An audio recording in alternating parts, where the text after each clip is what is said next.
En Radio Portales de Valparaíso presentamos Revelando.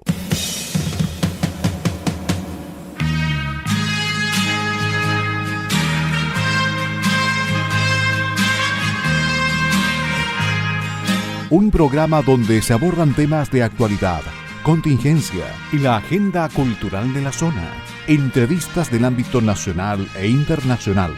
Revelando es presentado y auspiciado por Asofar AG, Asociación de Oficiales de la Armada de Chile en Retiro, Asociación Gremial.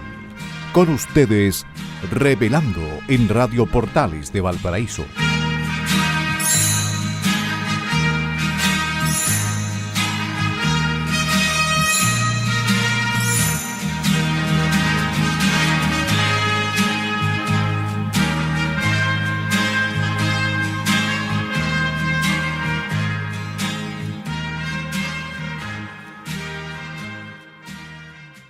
Muy buenas tardes, queridos amigos y auditores de Radio Portales de Valparaíso, la primera de Chile y puerto de fondeo de nuestro espacio radial.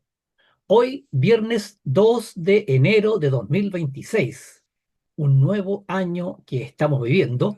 Estamos dando inicio a un nuevo programa de Revelando que nos acompaña de lunes a viernes de 6 a 7 de la tarde. Y hoy, en un nuevo año, insisto, como todos los viernes, junto a ustedes, Francisco Muñoz Pinto y Mario Mateluna Morales, conductores de Revelando del día de hoy. Agradecemos a Radio Portales de Valparaíso que nos abre sus señales en el dial de FM 89.5, AM 840 y también a través de su señal online en la página web www.portalesfm.cl. Y por supuesto, agradecemos a nuestro auspiciador, a quien hace posible que Revelando esté en el aire todos los días junto a ustedes. Nos referimos a la Asociación de Oficiales de la Armada en Retiro, ASOFAR. Gracias una vez más a Radio Portales de Valparaíso y un especial agradecimiento a ASOFAR, por supuesto. También, y como lo hacemos al iniciar cada uno de nuestros programas, y por qué no, hoy en el primer programa de 2026, saludamos a nuestro gran amigo y colaborador Enzo Alvarado, quien permite que este programa llegue hasta los estudios de Radio Portales de Valparaíso. Nuestro agradecimiento y saludo cariñoso a Enzo. Y por supuesto, saludamos y agradecemos a nuestros amigos radiocontroladores de Radio Portales de Valparaíso que colocan finalmente este programa en el aire. Nos referimos a don Luis Salinas y a don Gerardo Terán. Francisco, muy buenas tardes. ¿Cómo está usted en este segundo día de 2026? Año nuevo. Muy buenas tardes, Mario. Muy buenas tardes, Enzo, a los auditores, Radio Portales. Muchas gracias por darnos nuevamente la oportunidad de estar acá en este nuevo año que comienza. Para todos, muchas felicidades, un abrazo, un muy buen 2026, lleno de esperanzas, desafíos y oportunidades. Así que, bueno, con mucho ánimo de partir este nuevo año, estos nuevos cambios que vienen, el desafío político que se nos viene por delante, etcétera, etcétera. Así que muy contento de estar partiendo este 2026. Así es, Francisco, con fe y esperanza de que va a ser un mejor año para Chile y para todos nosotros. Ya, vamos entonces con las efemérides nacionales y navales de la presente semana. Vamos. 30 de diciembre de 1749. Se inaugura la Real Casa de Moneda de Santiago, la cual fuera autorizada por Real Cédula del 1 de octubre de 1743. Estaba ubicada en la esquina suroeste de las calles Morandé y Huérfanos, en la capital, y era totalmente financiada por el comerciante español avecindado en nuestro país, Francisco García de Huidobro, más tarde marqués de la Casa Real. El 10 de septiembre de 1749 se acuñó en esta institución la primera moneda, que fue la media onza de oro con la imagen de Fernando VI, el entonces rey de España. Medio siglo después fue reemplazada por la actual Casa de Gobierno, la moneda. O sea, la actual moneda, digamos, también fue construida con el propósito de hacer monedas y agregó billetes. Y que definitivamente quedó como Casa de Gobierno, y el nombre que se da de la moneda es que porque era inicialmente la Casa de Moneda. 28 de diciembre de 1834. Se efectuó el primer trabajo hidrográfico en Chile. atendida la condición marítima del país y la necesidad de dar seguridad a la navegación en su dilatada costa. El gobierno de José Joaquín Prieto dispuso que el bergantín Aquiles, al mando del capitán de fragata Roberto Simpson, efectúe el levantamiento de la ensenada del río Bueno. Un año más tarde se declara a este el Día de la Hidrografía y Navegación. Oye, Mario, un paréntesis que lo encontré como sorprendente. Se hizo este levantamiento del río Bueno, un levantamiento exploratorio para ver qué es lo que había, la navegación, etcétera. Y la conclusión de este levantamiento hidrográfico era que la ensenada del río Bueno no era apta para la navegación. Eh, Así que ahora, igual había que hacer el trabajo hidrográfico para poder ver qué era exactamente lo que había. Esto ahí en la zona de Valdivia. 27 de diciembre de 1850. Con esta fecha quedan disueltos los cuerpos de vigilantes y de serenos de la capital y se crea una brigada policial. Los vigilantes hacían servicio de día y los serenos toda la noche. La nueva institución quedó conformada por una plana mayor, 3 compañías de caballería y una de infantería. 378 hombres en total. Entró oficialmente en funciones el 22 de agosto de 1851. Esta brigada policial fue la primera institución policial unificada y militarizada en Chile, sentándose las bases para la organización de la seguridad pública en Santiago y luego en el resto del país. O sea, la institución de Carabineros de Chile, que es una institución uniformada y militarizada hasta el día de hoy, desde sus orígenes, que tiene ese sello y tiene esa cultura. 2 de enero de 1865. A bordo de la nave Quintero llega a Valparaíso el primer carro bomba a vapor del continente, destinado a la primera compañía de bomberos de Santiago, conocida como La Ponca. Funcionaba a carbón, para generar el vapor que hacía funcionar la bomba para producir la presión del agua a las mangueras.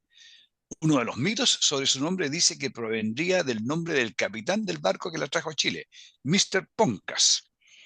Estuvo en servicio hasta 1884, pero aún está operativa y se mantiene como una reliquia y símbolo de la compañía. De repente, cuando los bomberos de Santiago desfilan, aparecen con la Ponca ahí echando humo, ¿cómo se llama? Y la mantienen bien lustradita, bien bonita. No, y perdón, 28 de... Perdón. y lo impresionante es que está operativa, se mantiene operativa. Claro, es cuestión de No, y la cantidad de humo que echa. Yo creo que no lo usan más porque los santiaguinos reclaman por la contaminación. La contaminación, claro. 28 de diciembre de 1874. 5 años, para ubicarnos en la historia, 5 años del inicio de la Guerra del Pacífico. Se funda la ciudad de Viña del Mar. José Francisco Vergara, propietario de la antigua hacienda Viña del Mar, que pasó a su poder al contraer matrimonio con la nieta del portugués Francisco Álvarez, aprovechando la necesidad de crecimiento de Valparaíso y el ferrocarril recién construido, decidió planificar la urbanización del creciente núcleo urbano, por lo que confeccionó un plano junto a una comisión de ingenieros. El proyecto fue aprobado por decreto del intendente de Valparaíso, Francisco Echaurren, con fecha 28 de diciembre de 1874. Este decreto tenía las reglamentaciones sobre la forma y dimensiones de las cuadras, los nombres de las primeras calles, el nivel y línea de los edificios, así como también la forma en que se ejecutarían las donaciones hechas por Vergara, que consideraban terrenos para la construcción de plazas, juzgados, un cementerio, un hospicio y un matadero. En mayo de 1878 instaló su municipalidad, logrando en breve tiempo una rápida expansión. En realidad es llamativo cómo Viña del Mar fue creciendo muy rápidamente. Bueno, en Santiago hay algunas comunas que han crecido más rápido, pero ese es otro fenómeno. Pero aquí la comuna de Viña del Mar es la comuna fuera de la capital más poblada de Chile. Francisco, yo quiero hacer un alcance. 28 de diciembre, esto acaba de ocurrir hace pocos días atrás.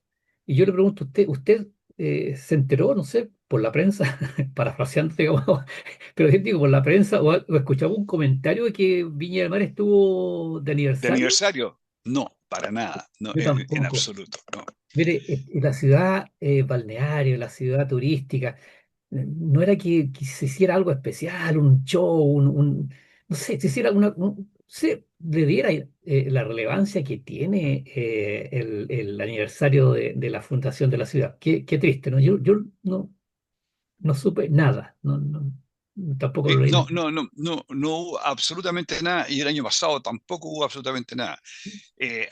O sea, el año 2020, el 2024. A pesar de que el 2024 se cumplían una cantidad, ¿cómo se llama?, cerrada de años, digamos, ¿no? Claro, claro. Tampoco alguna comentario especial. 31 de diciembre de 1888, perdón, 1882. Luego de tomar posesión del fuerte donde fuera fundada la ciudad de Villarrica en 1552, el coronel y comandante del Ejército del Sur y más tarde general de brigada Gregorio Urrutia Venegas, reconocido como el colonizador de la Araucanía, celebra en la pampa de Putué, a unos 5 kilómetros de Villarrica, un parlamento con los caciques de la región, Penchulef de Putué, Epulaf de Villarrica, Aquiñanco de Ñiquén y otros. En este parlamento se sellaría la incorporación definitiva del territorio de la Araucanía al Estado de Chile, finalizando un prolongado proceso de ocupación militar y de negociaciones con los líderes mapuches. Al día siguiente, el 1 de enero de 1883, procederá a fundar la ciudad de Villarrica. 1 de enero de 1891, a las puertas de la revolución, de la sangrienta revolución de 1891. El presidente José Manuel Balmaceda Fernández, presidente desde 1886 a 1891, que no contaba con leyes de presupuesto ni de existencia de las Fuerzas Armadas aprobadas por el Congreso Nacional, resuelve mantener las fuerzas del Ejército y Armada y hacer los gastos públicos basándose en el presupuesto del año anterior. El mismo día, por medio de acta firmada por la gran mayoría de sus miembros y con apoyo de parte de las dotaciones de buques de la Marina de Guerra, el Poder Legislativo declara depuesto al representante del Poder Ejecutivo, manifestando en una nota adjunta al acta de deposición firmada por el vicepresidente del Senado, Waldo Silva, y el presidente de la Cámara de Diputados, Ramón Barros Luco, que organiza una división naval para hacer comprender al presidente de la República que la Armada obedece a la Constitución. Comandante de la fuerza en que embarcan Silva y Barros, es nombrado el capitán de navío Jorge Montt. Estamos entonces, tal como decía inicialmente, estamos en el inicio de la nefasta, fatídica guerra civil de 1891. Bueno, una de las cosas que está hasta el día de hoy, porque en ese momento no era legal, la legislación no consideraba, si es que no se aprobaba el presupuesto, quedarse con el presupuesto del año anterior. Actualmente sí lo considera. Si la ley de presupuesto no es aprobada, corre el presupuesto del año anterior para que no ocurra lo que aquí pasó. Parte de lo que aquí pasó. 1 de enero de 1919. El aviador chileno Clodomiro Figueroa traslada el primer correo aéreo desde Santiago a Valparaíso. Hazaña que además de permitir el intercambio de saludos del año nuevo, del año nuevo entre la capital y el puerto, representa al establecimiento del primero de este tipo de servicios en Sudamérica. En ese tiempo el traslado entre Valparaíso y Santiago era bastante más lento de lo que es ahora. Entonces, tener un avión que llevara estos medios era algo realmente notable e importante. Hoy día no se justificaría. En un auto en 1 hora y media está al otro lado. Así es que, o en un vehículo, La digamos, terrestre. la inauguración del correo aéreo. La inauguración del correo aéreo, exactamente. 28 de diciembre de 1955. La Fuerza Aérea de Chile realiza el primer vuelo desde Punta Arenas a Isla de Decepción, en el territorio antártico chileno. Se realiza el avión Catalina PBY número 406, bautizado SCUA. SCUA es un pájaro muy característico de la Antártica. El que amariza en la tranquila bahía de Decepción. A partir de 1963 y hasta 1967, la Fuerza Aérea operó todos los veranos en aquella isla con aviones Grumman, los que también amarizaban en su bahía y desde allí realizaban vuelos de reconocimiento que familiarizaban a la Fuerza Aérea de Chile con el territorio antártico. La semana pasada, Mario, también recordábamos al año siguiente, en el año 1956, LAN Chile la línea aérea comercial, digamos, hizo un sobrevuelo en Sobrevuelo. esa misma época. No aterrizó allá porque el avión no lo podía hacer, pero hizo un sobrevuelo sobre el territorio antártico. Claro. 28 de diciembre, Día de los Inocentes, que recuerda la matanza de menores de 2 años por el rey Herodes. Hoy en día se caracteriza porque este día se realizan bromas recordando la inocencia de los niños. Sí. Mario, eso es las efemérides que teníamos para hoy. Y muy corto, eso también se ha perdido esa costumbre, ¿eh? Antiguamente, ¿se acuerda, Francisco, en nuestra época? Hasta los diarios se prestaban para bromas, pues, y colocaban realmente tremendos titulares, digamos, y que eran bromas de inocente. Yo me acuerdo Claro. que en Punta Arenas, la prensa de Punta Arenas era muy dada. En una oportunidad publicaron que habían varado unas ballenas, en una época que estaban casi extintas las ballenas, que habían varado unas ballenas en Punta Arenas. Oye, y la cantidad de gente, yo estaba en Punta Arenas en ese tiempo, la cantidad que fuimos, porque fuimos, no es que fueron, la cantidad que fuimos a asomarnos al estrecho, a mirar dónde estaban las ballenas varadas, fue un número Era considerable. masificado. Hoy en día también, son muy pocas las bromas que se hacen los días del 28, el 28 de diciembre. De Ya, diciembre. bueno. Vamos entonces con el primer tema de nuestra pauta, que como ya es tradicional, son las historias de Valparaíso. Y en esta oportunidad vamos a compartir con nuestros queridos auditores algo de la historia de Sausalito, la laguna y estadio de Sausalito. Para esto hemos tomado como referencia pues, varios antecedentes: Municipalidad de Viña del Mar, Historia Deportiva, todas tus páginas web, ¿ah? De TripAdvisor, el blog Pasión por Everton también. En cuanto a la laguna, los conquistadores españoles repartieron el territorio en dos grandes haciendas que tenían como límite norte-sur el estero Marga, mientras que la hacienda del norte, llamada Viña de la Mar, se caracterizaba por sus viñedos y plantaciones de trigo. La propiedad de la orilla sur, denominada Siete Hermanas, estaba enfocada en la industria maderera y la producción de miel de palma. En 1840, el portugués Francisco Álvarez puso fin a un largo proceso de división y comercialización de los predios al unificar ambas haciendas bajo su propiedad. La laguna Sausalito es un embalse artificial ubicado en la ciudad de Viña del Mar, repito eso, artificial, en el Gran Valparaíso. Presenta una superficie de 9,8 hectáreas y una capacidad de 400.000 metros cúbicos, y vacía a través de los cauces que llegan hasta el estero Marga y pertenece a la cuenca del estero de Viña del Mar. Fue construida como embalse para el regadío de los viñedos de la hacienda de Viña del Mar, de don José Francisco Vergara, quien, recordemos, la heredó luego de su matrimonio con Mercedes Álvarez, nieta de Francisco Álvarez y Dolores Pérez. ¿Y por qué se creó este embalse? Porque corrían el riesgo de morir, de desaparecer estos viñedos debido a una fuerte sequía que asoló en esa época a la zona. Estos viñedos eran uno de los negocios más destacados en ese entonces de Vergara. Entonces, en resumen, la laguna Sausalito es un embalse artificial que se creó originalmente para asegurar el regadío de los viñedos que estaban en riesgo, ¿no es cierto?, de desaparecer producto de la sequía. En marzo de 1929, tanto el cuerpo de agua como los terrenos circundantes fueron adquiridos por la Junta Pro Balneario de la Municipalidad de Viña del Mar, inicialmente llamado Parque Municipal Población Vergara y posteriormente bautizado como El Tranque, simplemente. Todo eso entonces se llama El Tranque. Recordemos que la Junta Pro Balnearia de la Municipalidad de Viña del Mar en esa época se creó y produjo varias adelantos a la ciudad. En 1960, el estadio y la laguna cambiaron su nombre con la firma del convenio de hermandad con la ciudad estadounidense de Sausalito, en California, Estados Unidos. En esa época, el alcalde de Sausalito viajó a Viña del Mar a plantar un hermoso árbol en el tranque, mientras que en California se instaló una gran placa como recordatorio de Viña del Mar. Así, en honor a esta alianza, este complejo se renombró como Sausalito. Hoy la laguna no tiene que proveer agua a ningún viñedo, sino que permanece como un importante punto turístico y de recreación de la población de Viña del Mar y de toda la quinta región, ubicado en el centro de la ciudad con un paisaje inolvidable lleno de áreas verdes diversas rodeado de vegetación, que es difícil encontrar en otras ciudades.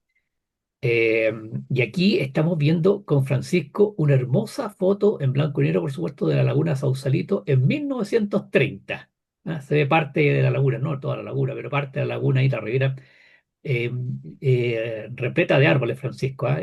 Mucha vegetación llegando hasta las orillas mismas de lo que es hoy la laguna.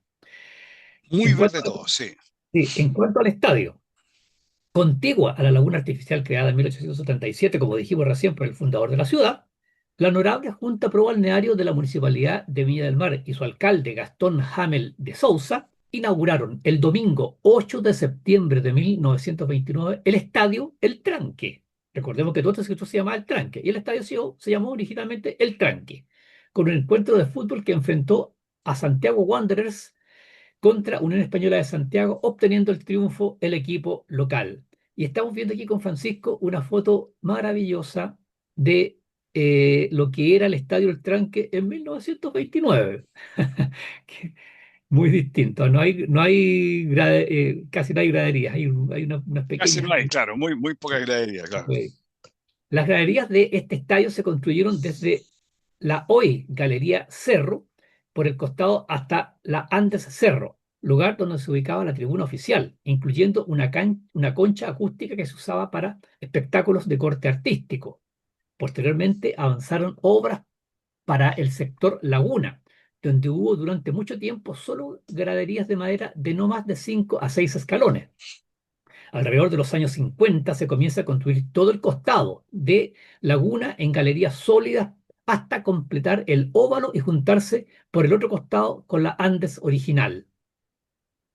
En la década de 1960, su nombre cambia producto de la firma, como dijimos, del convenio de las ciudades hermanas con la localidad norteamericana de Sausalito. Y en 1962, mientras era alcalde don Gustavo Lorca Rojas, se gestionó a través del Parlamento y del Ejecutivo la aprobación de la ley 13.364, que otorgaba una serie de recursos de adelanto para la ciudad, la que permitió remodelar y ampliar el estadio a 26.144 localidades, más acomodaciones para los medios de comunicación. Recordemos también que fue sede de la Copa Mundial de Fútbol de 1962 y la Copa América de 1991 y 2015. Además, es el único estadio del país y uno de los pocos del mundo que se ubica de este a oeste, lo anterior con la intención de no modificar la laguna, sino que adaptarse al espacio. Claro, todos los estadios tienen, ¿no es cierto?, los arcos están en el costado norte y costado sur, es clásico. Y esto está de este a oeste, está en 90 grados ¿cómo se llama?, de separación. Oficialmente, perdón, en la campaña de 1976, por ejemplo, más de 30.000 personas asistieron al partido entre Everton y Colo-Colo. Tras el terremoto de febrero de 2010, el Coliseo sufrió importantes daños en su galería este, sector Laguna, que mermaron su capacidad, reduciéndola a 8.000 espectadores. En el año 2015 se completó una importante remodelación que dejó la capacidad del estadio en 18.001 espectadores. Las dimensiones del campo de juego son de 105 metros de largo por 68 metros de ancho, y gracias a su privilegiada ubicación y a las agradables condiciones climáticas de la zona, el Estadio Sausalito es uno de los centros deportivos con el mejor césped del país.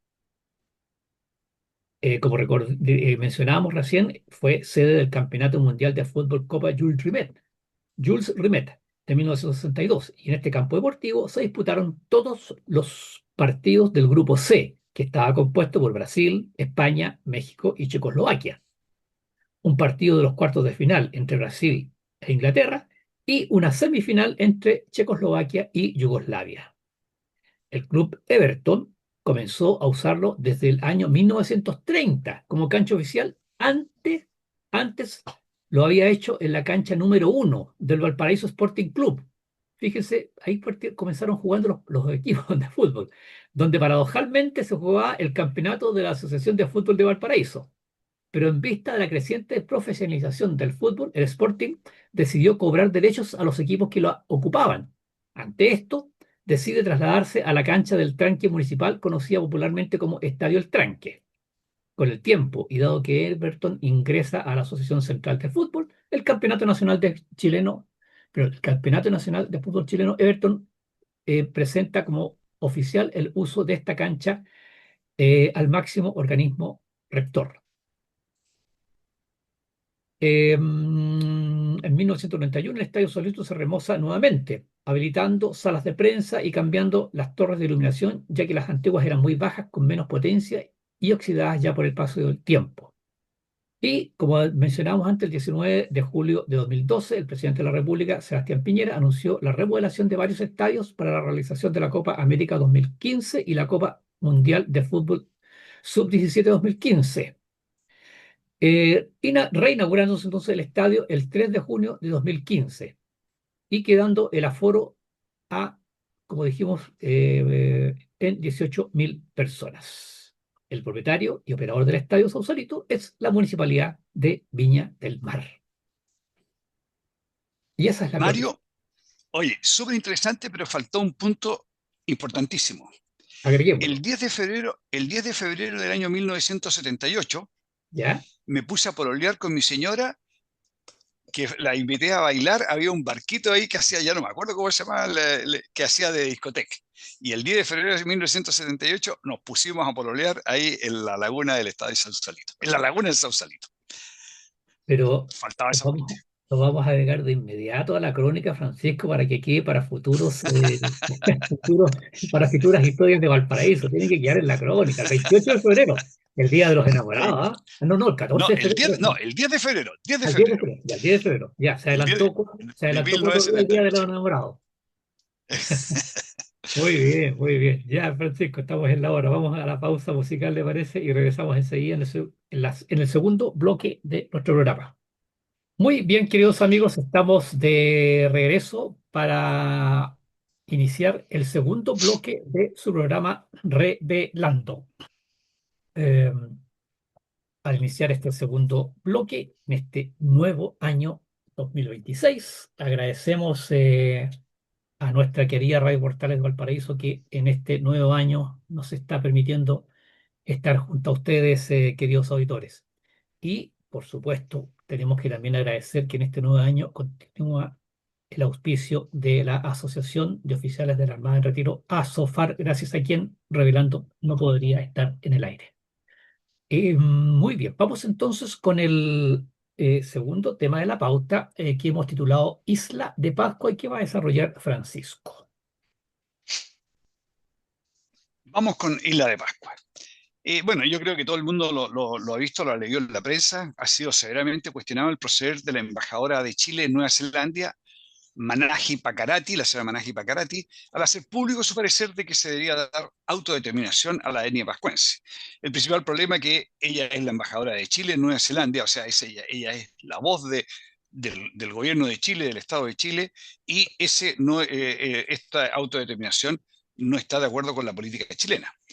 ¿Qué implica, para entender un poco la gravedad de las declaraciones de la señora Pakarati, qué implica la autodeterminación de una etnia? En el derecho internacional significa reconocer su derecho fundamental a decidir su propio destino, gobernarse a sí mismos en sus asuntos internos y desarrollar su identidad sin injerencias externas, lo que se traduce en autonomía, autogobierno y control sobre sus territorios y recursos.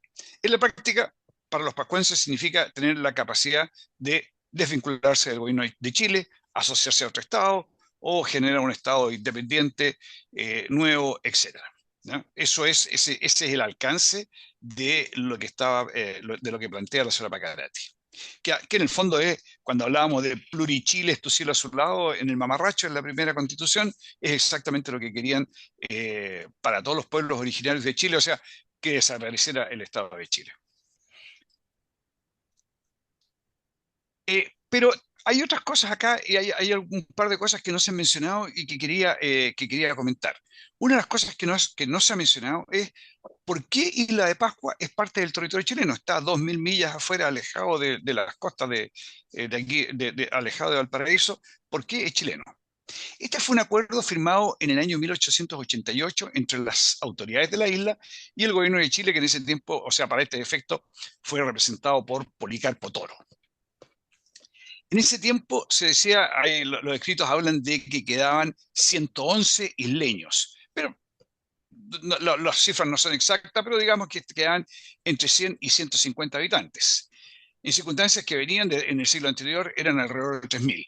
Claramente la población venía bajando, o sea, la foto eran 111 isleños, la película mostraba que el descenso de población iba bajando muy rápidamente y se estimaba de que en el corto plazo la etnia Rapa Nui iba a desaparecer. ¿Por qué se estaba produciendo esta reducción de población? Los pascuenses, ellos no eran un estado poderoso, o sea, era una isla, no tenían capacidad de protegerse a sí mismos, eran esclavizados, había trata de blancas, epidemias traídas por aventureros, introducción de leprosos en la isla, provenientes del Perú, etcétera, etcétera. Como decía, la situación era mala y era cosa de esperar un corto plazo para que la etnia, como decía antes, desapareciera. ¿Qué se logró al anexarse a Chile? Quedó bajo el amparo de la bandera chilena, la situación cambió, Chile era un estado que sí podía darle protección a la población se recuperó, se aumentó la población, hoy día son nuevamente más o menos del mismo orden de lo que había originalmente antes que partiera este proceso de esclavización, etc. Y los pascuenses circulan libres por el mundo mostrando su cultura y sus bailes principalmente, que son tan bonitos. Yo diría que esta es una parte vital de la historia de la isla de Pascua, que es convenientemente omitida por personas como nuestra embajadora Pacarati. O sea, en resumen, la razón por la cual Isla de Pascua pertenece al territorio chileno y ellos decidieron libremente anexarse a Chile era porque ellos necesitaban la protección de un Estado, si no estaban condenados a desaparecer. ¿Y qué otros antecedentes tenemos de la señora Pacarati? Que no han sido comentados mucho. Ella, en el año 2022, cuando se produjo el cambio de gobierno, cuando asumió el gobierno del presidente Boric, ella era la jefa de protocolo de la Cancillería. Y como jefa de protocolo, ella estaba a cargo de la ceremonia en el Congreso en Valparaíso. Muchos de ustedes la habrán visto en la televisión, ella apareció vestida con sus vestimentas tradicionales pascuenses.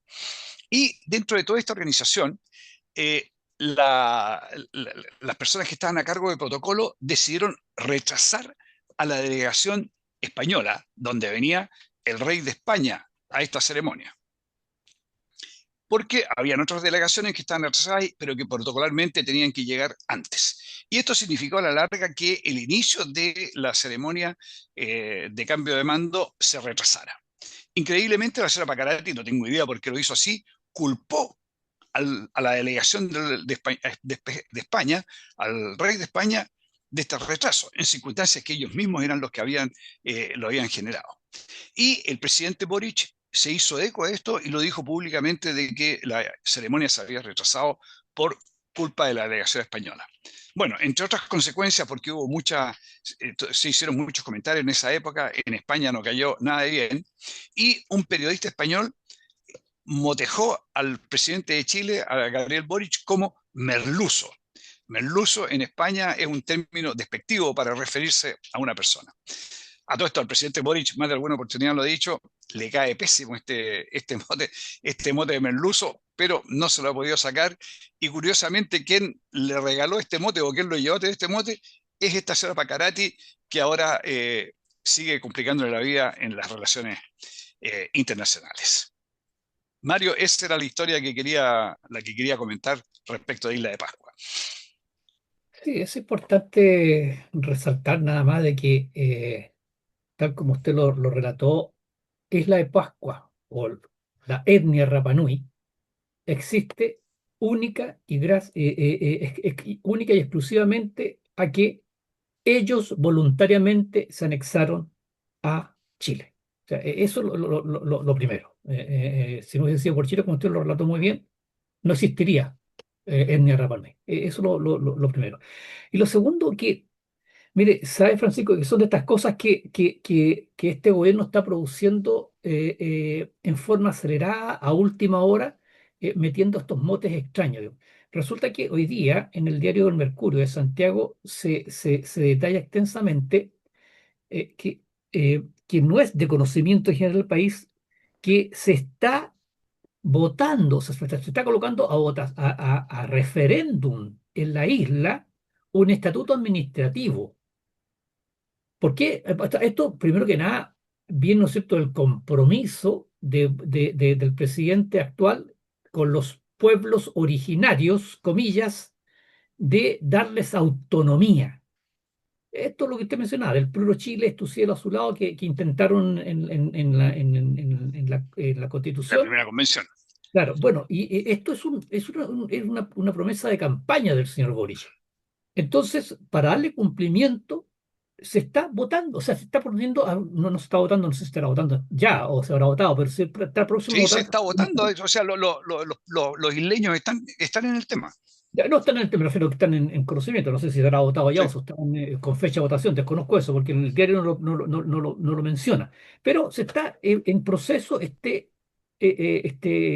conocimiento, este estatuto administrativo, eh, que de ser aprobado, el territorio insular sería gobernado por, se llama Gobierno del Territorio Especial, que va a estar a cargo de un cuerpo colegiado de 8 miembros, 5 integrantes exclusivos de la N. Rapa Nui, uno integrante del Consejo Anciano y dos de integrantes que no necesariamente tienen que ser exclusivos de la N. Rapa Nui, pero que tienen que haber acreditado haber vivido 10 años en la isla. Lo que no está claro, cuáles van a ser los alcances de este gobierno del territorio especial.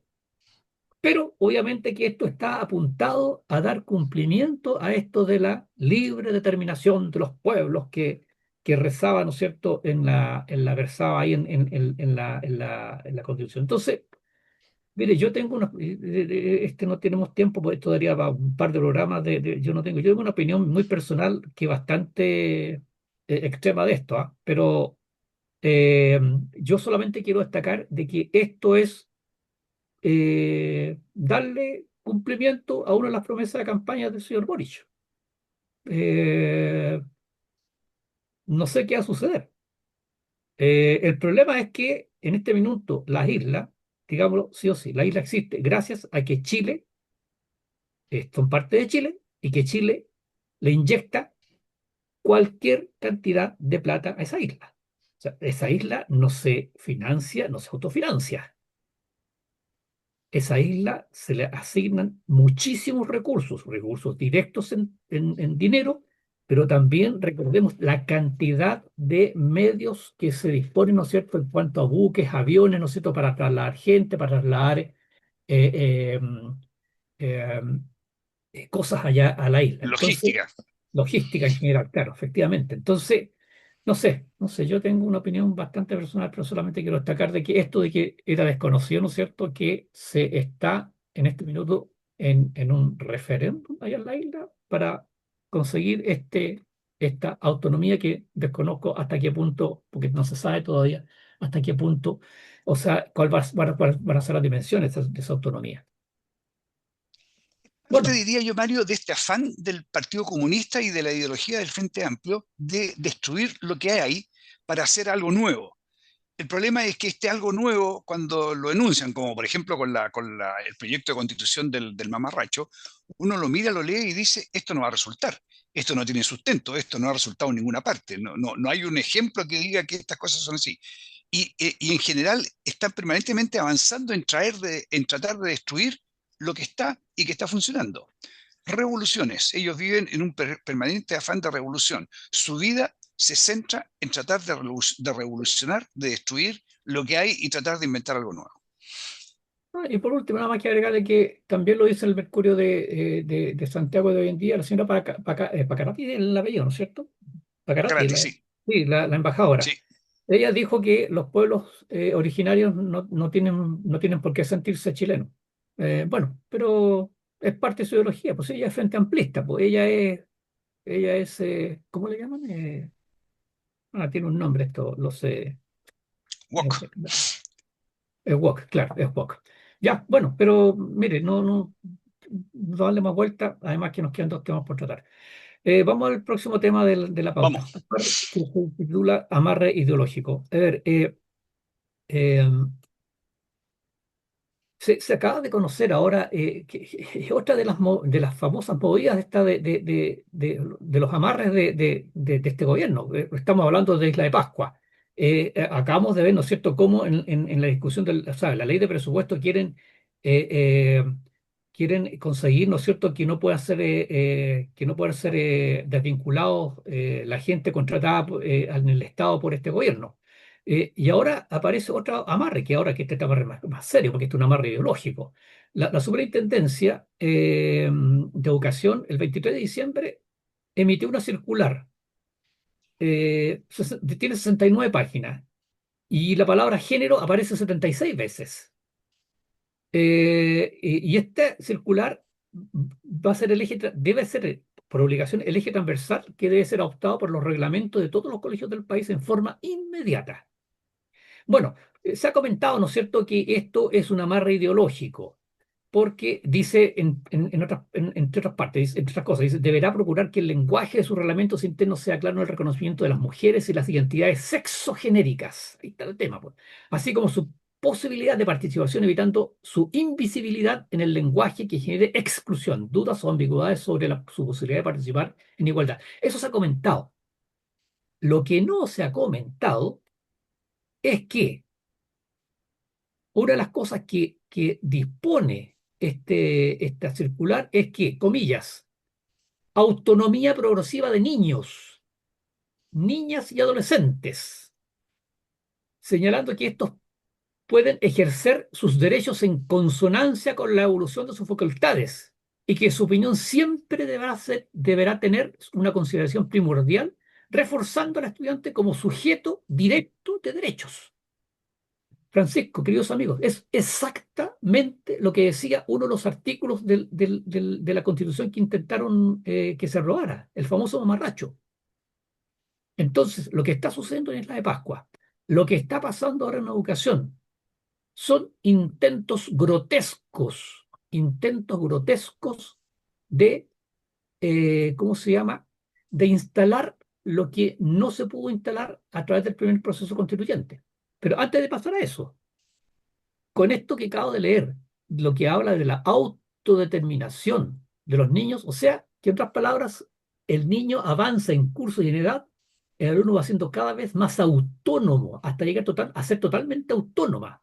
Y el padre pierde toda facultad de controlar a ese alumno, porque él va a quedar legalmente protegido. O sea, mi papá no tiene por qué decirme que yo haga las tareas, mi papá no tiene por qué decirme que yo voy al colegio, porque si yo soy autónomo, que fue una de las cosas que nosotros, ahora Francisco, en esa época, éramos integrantes del Movimiento Chileno Corazón, una de las cosas que fue más criticada, esto de que los padres perdían la tutela de los hijos. Bueno, esto lo están tratando de incorporar ahora vía administrativa a través de esta circular para que sea reconocido en los reglamentos internos de todos los colegios. Insisto, una, es una forma grotesca de tener que instalar vía administrativa lo que no pudieron hacer a través de su fallida constitución. Mario, recién estábamos hablando de los intentos de estos jóvenes por desmembrar el Estado. Y aquí estamos viendo el intento de desmembrar a la familia. A la Lo familia. que decíamos, tratar de destruir lo que hay. Algo que no sabemos qué es lo que hacer, porque resulta que aquí pretenden desmembrar a la familia para que el referente del niño sea ¿quién? El Estado. El Estado que están tratando de desmembrar al generar condiciones nuevas. Entonces, ¿hacia dónde quieren ir? ¿Cuál es la consistencia? Están debilitando el Estado, están debilitando a la familia, teóricamente en beneficio del Estado. Y lo otro, Mario, ¿a quién pretenden engañar con este asunto de la libertad, de la igualdad de género y todo el tema de la ideología de género? Si al primer choque con otros intereses, como fue por ejemplo el caso Monsalve, desaparece la ideología de género y aparecen otros intereses. Todo este tema de género es nada más que una bandera por la cual están tratando de obtener votos que ya, por lo menos en esta elección, no obtuvieron. Así es, Francisco. Qué terrible, qué terrible cómo intentar a toda costa darle el gusto, queridos amigos, a una minoría, a una minoría. Yo le pregunto a todos ustedes, ¿ustedes están de acuerdo? ¿Están de acuerdo en que el Estado controle sus vidas? ¿Están de acuerdo en que usted no tenga la capacidad, usted no tenga la libertad de comprarse siquiera una segunda casa, de comprarse un auto, de vivir donde usted quiera? ¿No está de acuerdo usted en que usted tenga la tutela o que sus hijos tengan la tutela sobre sus propios hijos? Eh, bueno, pero es una minoría, Francisco. O sea, es un tema ideológico, es un tema ideológico. Sí, Qué terrible cómo a toda costa están tratando de meter su maldita ideología.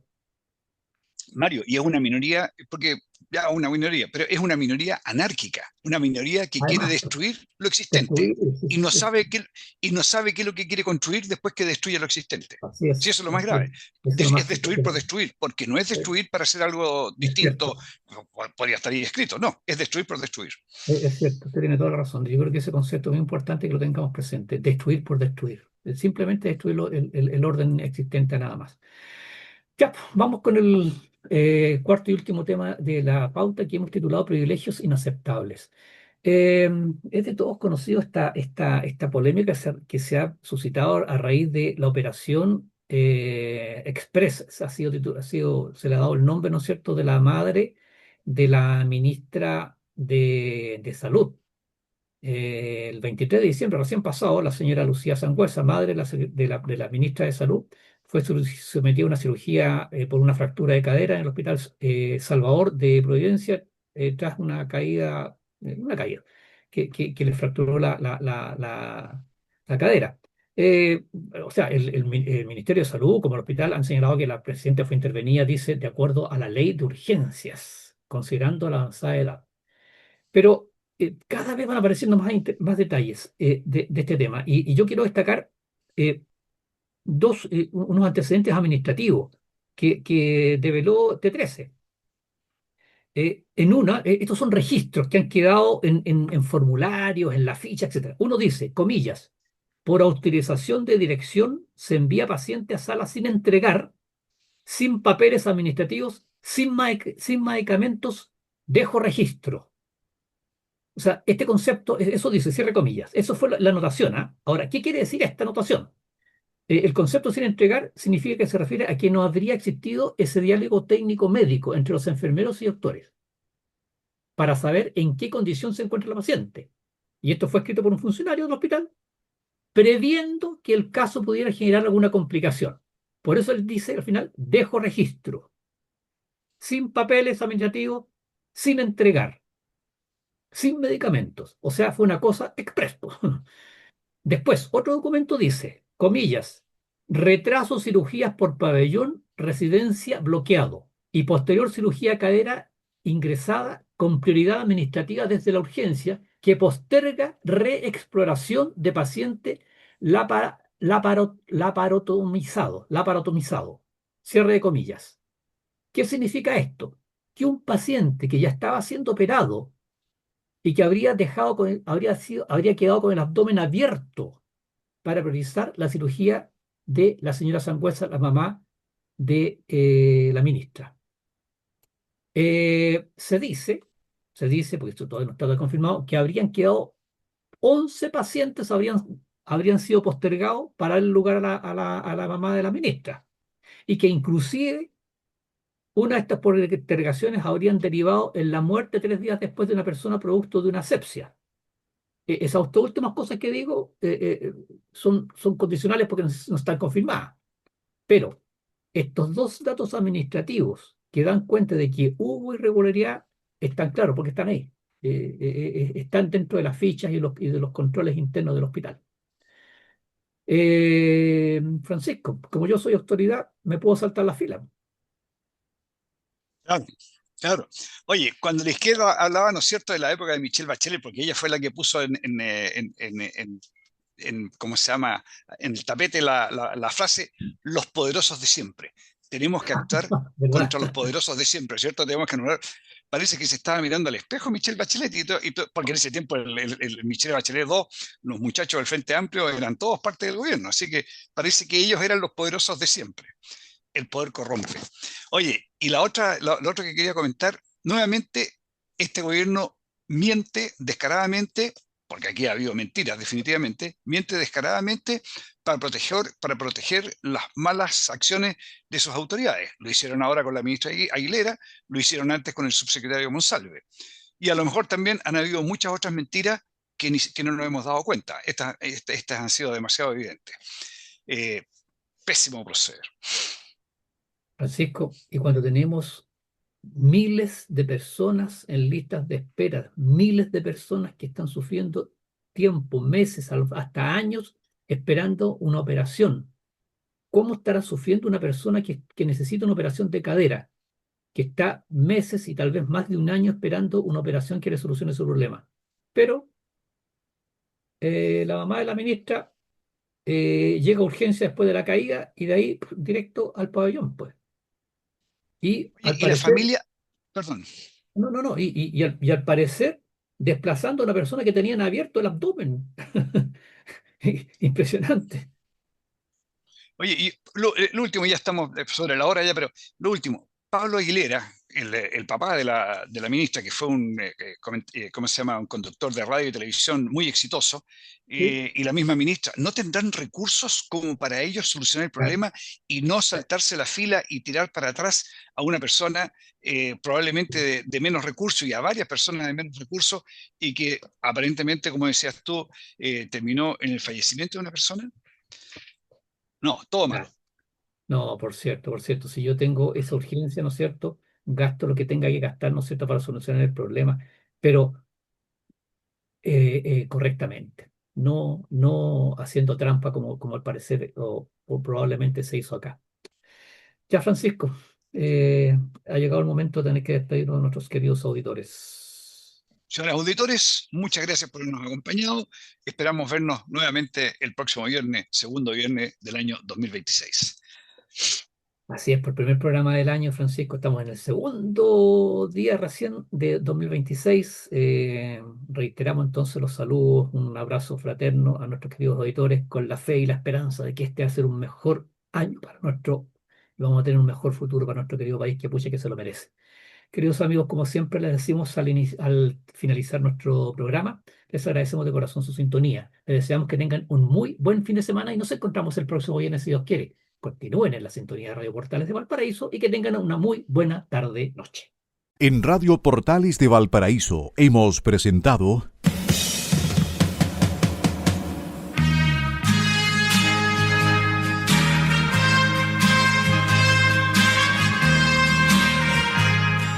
Revelando, un programa donde se abordan temas de actualidad, contingencia, entrevistas del ámbito nacional e internacional. Revelando es presentado y auspiciado por Asofar AG, Asociación de Oficiales de la Armada de Chile en Retiro, Asociación Gremial. Sintonícenos en un próximo programa. Buenas tardes.